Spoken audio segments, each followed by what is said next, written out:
with Isaiah. Yo, what's up, people? This is another Isaiah production.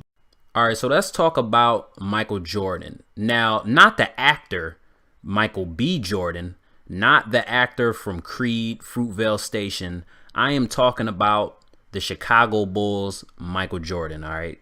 Now, why do I want to talk about Michael Jordan? So, last month, I released a video titled, Why Michael Jordan is Overrated. Actually, it wasn't why Michael Jordan was overrated. It was just Michael Jordan is overrated, all right?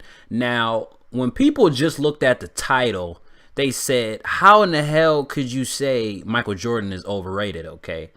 They didn't understand the premise of that video. They didn't look at the video. They just looked at the title, okay? They just looked at the title of the video, automatically disliked it, all right?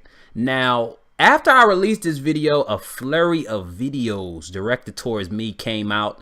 I personally believe that Mike Korzemba himself produced a video directed towards me. Now, I released that Michael Jordan is overrated video. Like 3 days later, he released the 50 facts that prove Michael Jordan was a god, all right? He released that video 3 days after that, all right? It's not a coincidence, okay? And like a year prior to that, I think he made a video also titled 7 Stories That Prove MJ Wasn't Human. Now, this is a year before he released that 50 Facts That Prove Michael Jordan Was a God. That 7 Stories That Prove MJ Wasn't Human had like 5-6 million views on YouTube, okay? And then you got the 50 Facts That Prove Michael Jordan Was a God. He produced that video 3 days after I produced mine, okay? Which I knew my video sparked him to make that. I already know, okay? But it's stuff like that. It's stuff like the title of his videos that make me say exactly what I'm saying in this video, okay? Michael Jordan is overrated, all right? Now, what I mean by that is Michael Jordan's legacy is overrated, okay? People burn the tapes of Michael Jordan losing, all right? You can't even find him losing on YouTube. Now, we all know Michael Jordan is the greatest player in NBA history, okay? I mean, we already know that, all right? That's been solidified, 6 championships with 6 finals MVPs, all right? That's already been determined, all right? We already know that. I know that, and I agree with it, all right?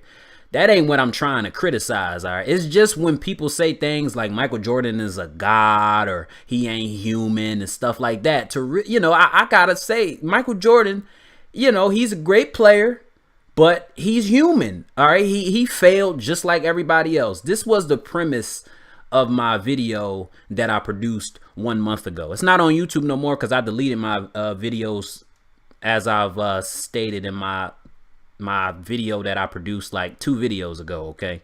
So what I wanted to say in this video was basically what I said, my last video that I produced, okay? But just say it quicker, because I remember the length of my last video that I made was like 15 minutes. I was just going on and on and on about Michael Jordan's legacy. So let's get to the first thing. 3 straight first round exits, all right? Michael Jordan had 3 straight first round exits his first couple years in the league, all right? He didn't beat Kevin McHale and Larry Bird's Celtics, okay? This was the Celtics that, there was a dynasty. It was the dynasty Celtics of the 80s, okay? When Magic and, Bird had their battles. He couldn't beat them, all right?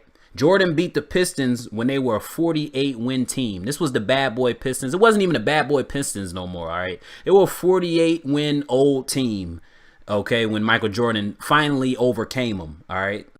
Michael Jordan's first title, all right, was against the washed up Lakers team. They were a good team, but not a great team, okay? Kareem was retired and James Worthy was like the leading scorer, if I'm not mistaken. All right, I had to reference the stats that year, and I think James Worthy was like the leading scorer, if I'm not mistaken. So that says a lot. One of the oldest dudes on the team is y'all leading scorer, okay? They were a good team, but not a great team, okay?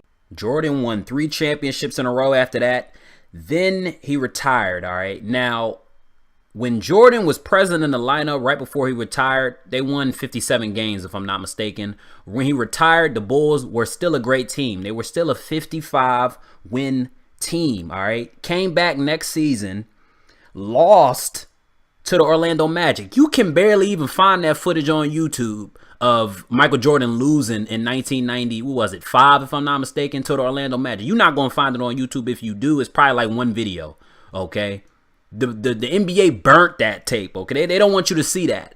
And I like how like a lot of, Chicago Bulls fans and just people in general, they like to give excuses for Michael Jordan, Skip Bayless, the whole nine. They like to say things like, oh, Michael Jordan, he was just coming out of retirement, not knowing that same year he came back from retirement, he scored 55 points against the New York Knicks, all right?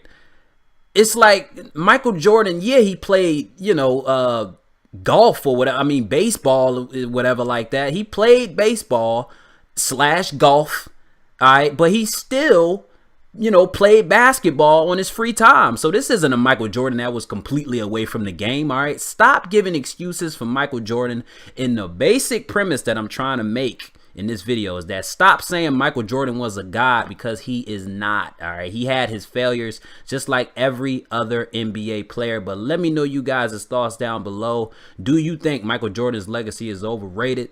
Let's get Also, before we leave, alluding to something that you guys probably didn't know, I am an aspiring future filmmaker.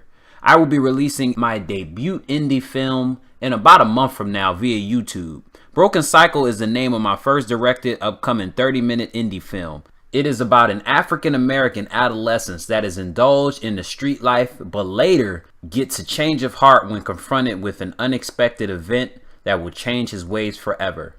So once again, the title of my directed indie film will be called Broken Cycle, and I will be releasing it via this channel. I will encourage you guys to view it when released. Peace.